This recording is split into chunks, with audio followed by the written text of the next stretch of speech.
ओम शांति। ब्रह्मा पापा ने कहा, जैसे कहीं एरोप्लेन में जाते हैं तो पूरी चेकिंग करते हैं ना।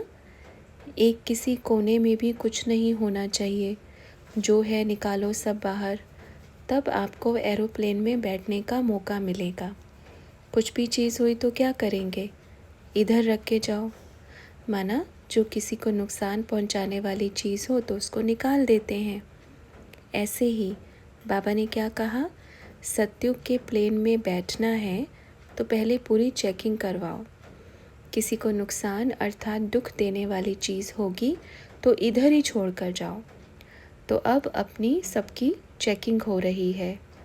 किसी को नुकसान देने वाली रावण की चीज़ें, जैसे पुराने संस्कार, पुराना स्वभाव, पुरानी नेचर, जो भी है वो सब दुख देने वाली है। राम की दुनिया में जाएंगे तो रावण की सारी चीज़ें जमा करनी पड़ेंगी, तभी आप बाबा के एरोप्लेन में बैठ सकते हैं। ये सीधा जाकर कहाँ रुकेगा? 2-3 होल्ड है ना। पहले सूक्ष्म वतन में होल्ड है, फिर शांति धाम में होल्ड है, फिर लैंड होगा सीधा सत्युग में, फिर वहाँ रुकना है आपको। देखो कितने होल्ड हैं, हर जगह चेकिंग होगी। इधर से कोई किसी कोने में दबा के ले गया तो सूक्ष्म वतन में खाली करना पड़ेगा। सूक्ष्म वतन में भी थोड़ा बहुत कहाँ चला गया तो शांति धाम में तो पूरा खाली, एकदम ख़त्म। फिर जाएंगे सत्युग में, सुख धाम में। तो हमारी ऐसी यात्रा है। जब शांति धाम में जाएंगे तो वहाँ पूरा प्लेन बुद्धि, एकदम कुछ भी नहीं रहेगा। सुख धाम में तो फिर मज़े वाली दुनिया है, सुख वाली दुनिया। तो समझ में आई कहानी सबको। फिर वहाँ आराम से ज़िंदगी जिएंगे, बड़ा मज़ा आएगा। कोई दुख नहीं होगा, कोई अशांति नहीं। आधा कल बड़ा अच्छा लगेगा। फिर क्या होगा? द्वापर में रावण अपना एरोप्लेन लेकर पहुँच जाएगा। रावण कहेगा, लो बहुत मज़े किए, अब बैठो इसमें। फिर धीरे धीरे द्वापर युग में भेड़ चाल शुरू हो जाएगी। कैसे? अच्छा, एक बैठा है तो ज़रूर कुछ वहाँ पर अच्छा होगा, चलो हम भी बैठते हैं। फिर तीनों बैठ गए। अच्छा, वहाँ कुछ बड़ा मज़ा आ रहा है, अच्छा लग रहा होगा, बड़ा हंस रहे हैं, बोल रहे हैं, चलो हम भी बैठते हैं। तो ऐसे कर कर के सारे एरोप्लेन में बैठ जाएंगे। फिर जो रावण विषय सागर में गोता खिलाएगा, इधर पटकेगा उधर पटकेगा, फिर पछताएंगे, फिर बोलेंगे, हे भगवान अपना सुख का जहाज लेकर आ जाओ, हम बड़े दुखी हो गए हैं। तो रावण पटक पटक के सबकी हालत ख़राब कर देगा। पहले तो लालच देता है ना कि अच्छा वहाँ बड़ा सुख दिख रहा है, देख देख कर एक दूसरे को चले जाते हैं। तो ये दुख आया क्यों है? भेड़ चाल की वजह से, कि अच्छा वो भी तो कर रहा है ना गलत काम, मैंने कर दिया तो क्या हुआ, वो भी तो कर रहा है, फलाना भी तो कर रहा है, मैं करूँगी तो क्या जाएगा। ऐसे एक दूसरे को देख देख कर बैठ जाते हैं रावण के जहाज में। फिर रावण जो घुमाता है, जो विषय सागर में गोता खिलाता है, जो पटक पटक के देता है, फिर किसको याद करते हैं? किसको करते हैं? फिर याद आती है बाबा की, तब फिर रोते हैं, बचाओ बचाओ।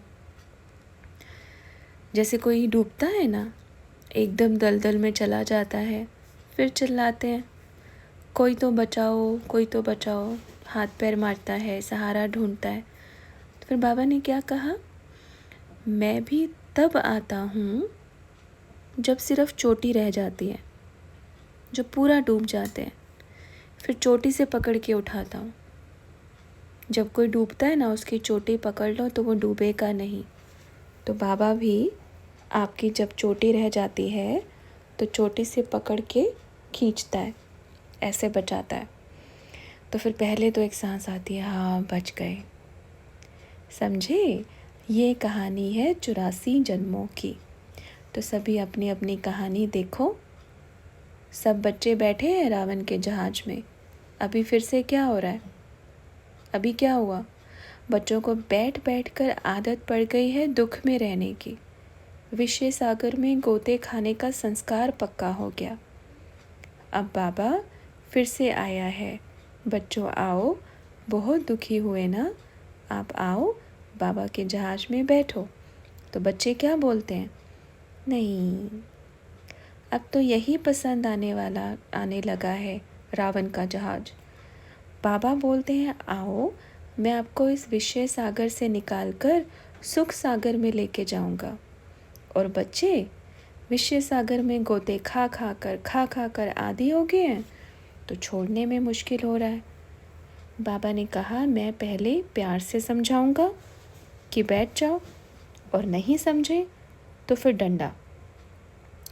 फिर सीधा चोटी से पकड़कर ऐसे पटक कर देते हैं, इधर बैठो आराम से, है ना? तो फिर बाबा ऐसे बिठाएगा।